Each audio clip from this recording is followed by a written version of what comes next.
जब शिवजी को भूत प्रेतों के साथ देखकर बेहोश हो गई थी उनकी सास मैना। ऐसी है शिव विवाह कथा। आइए जानेंगे इसके बारे में विस्तार से। महाशिवरात्रि पर भगवान शिव और देवी पार्वती का विवाह हुआ था, इसलिए देश के कई प्रसिद्ध मंदिरों में इस दिन शिव विवाह उत्सव मनाया जाता है और शिवजी बारात लेकर निकलते हैं। भगवान शिव के विवाह की बात चली है तो आपको शिव पुराण की उस कथा की ओर ले चलते हैं जिसमें शिवजी के विवाह की कथा का वर्णन किया गया है। महाशिवरात्रि पर शिव विवाह की इस कथा को सुनना और पढ़ना बड़ा ही पुण्यदायी होता है। साथ ही यह शिव भक्तों को रोमांचित और आनंदित भी करता है। शिव विवाह की उस घटना के कारण ही कहते हैं कि सास को दामाद की अगवानी, जिसे परीक्षण भी कहते हैं, नहीं देखनी चाहिए। शिवजी जब बारात लेकर चलने लगे तो उनकी बारात में भूत प्रेत बेताल सब मगन होकर नाच रहे थे।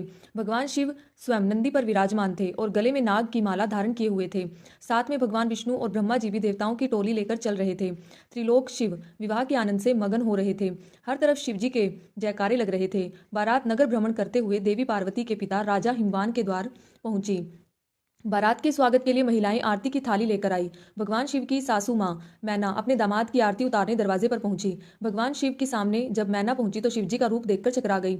उस पर शिवजी ने अपनी और लीला दिखानी शुरू कर दी। शिवजी के नाग ने फुफकारना शुरू कर दिया। तेज हवा से वस्त्र अस्त व्यस्त होने लगे। मैना वहीं अचेत होकर गिर गई।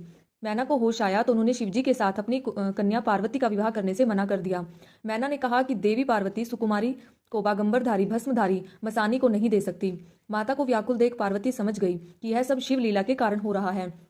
देवी पार्वती ने कहा, हे माता और पिताजी, आप मुझे शिवजी से मिलने की आज्ञा दें। आपको शिव उसी रूप में मिलेंगे जैसे आप चाहते हैं।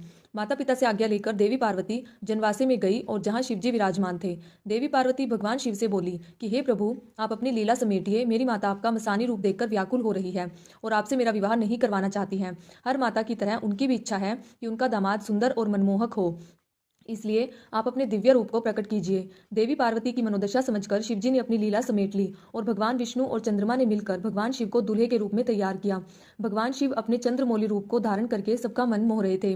देवी मैना ने जब शिवजी का चंद्रमौली रूप देखा तो उन्हें निहारती रह गई। उन्हें अपने नेत्रों पर भरोसा ही नहीं हो रहा था। वह खुशी खुशी शिवजी के विवाह की तैयारी करने लगी। जब विवाह मंडप पर शिवजी पहुंचे और विवाह आरंभ होने वाला था तब साधु समाज लोकाचरण वश राजा हिमवान की वंश परंपरा का बखान करने लगे। इसके बाद शिवजी से कहा कि उनकी वंश परंपरा क्या है, इसका बखान कीजिए। शिवजी की ओर से कोई उनके वंश के बारे में नहीं बता रहा था। इस पर वहां स्थित समाज यह कहने लगा कि यह कैसा दूल्हा है जिसका कोई वंश ही नहीं है, इसके माता पिता का पता ही नहीं है। ऐसे में नारद जी वहां सभा में सभी को संबोधित करके शिवजी की वंश परंपरा के बारे में बताया। नारद जी ने कहा कि भगवान भोलेनाथ अजन्मा है, यह जगत के पिता हैं, इनका कोई पिता नहीं है। ब्रह्मा और विष्णु जी को भी इन्होंने ही प्रकट किया है, इसलिए ब्रह्मा और विष्णु जी भी इनकी उत्पत्ति और वंश के बारे में बताने में सक्षम नहीं है। नारद जी के वचनों को सुनकर सभी जन समुदाय भोलेनाथ का जय जयकार करने लगे। फिर ब्रह्मा जी पुरोहित बने और देवी पार्वती को और भगवान विष्णु उनके भाई बने और शिवजी का विवाह संपन्न करवाया गया। ऐसी मान्यता है कि उत्तराखंड में स्थित त्रियुगी नारायण मंदिर ही वह स्थान है जहां पर भगवान शिव और देवी पार्वती का विवाह हुआ था और शिव पार्वती ने फेरे लिए थे। यहाँ आज भी वह अग्नि प्रज्वलित है जिसके फेरे शिव और पार्वती ने लिए थे।